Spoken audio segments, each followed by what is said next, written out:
भद्रक जिले में बढ़ी चली मद मृत्यु विभीषिकार आशंका। कारण केवल भद्रक सहर नुहे समग्र जिले में भी नकली मदर प्रादुर्भाव बढ़िबारे लगी।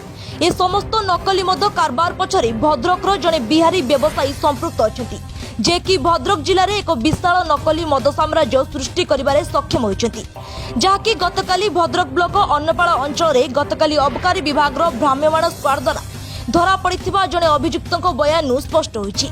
नकली विदेशी मद कारबार करुवा समय अबकारी विभाग भ्राम्यमाण स्क्वाड द्वारा धरा पड़िथिबा सहदेव पृष्टि सूचना अनुଯାयी गत 1.5-2 वर्ष हम से निज अंचल में मद कारबार करुछंती। से सबु समय सहकारी काउंटर माल उठाई व्यवसाय करुले, किंतु सहरर एक प्रतिष्ठित होटेल आनंदर मालिक श्यामनारायण गुप्ता तांकु इतिमध्य मद जोगाउथिले।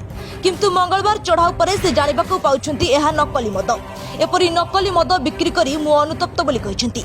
अपरपक्षे भ्राम्यमाण अबकारी स्क्वाड सब इन्स्पेक्टर ब्रजमोहन मिश्र सूचना अनुଯାयी अन्नपाड़ मधुसूदनपुर ग्रामर जड़े व्यक्ति घरे चढ़ाऊ करी तांको टीम विपुल परिमाण में मद जबत करिसेंती। एगुड़िक असली किंबा नकली ताहा उपरे तदंत चलिथिबा कहिसेंती। तेबे एठारे सूचनायोग्य गत साधारण निर्वाचन समय चांदबाली विधानसभा क्षेत्र में एक अंचल में नकली मदपान कर 5 रु अधिक व्यक्ति मृत्युवरण करिसेंती। तेणु स्वाभाविक भाव में भद्रक सहर समेत समग्र जिले में नकली विदेशी मद कारबार जोर धरिछि।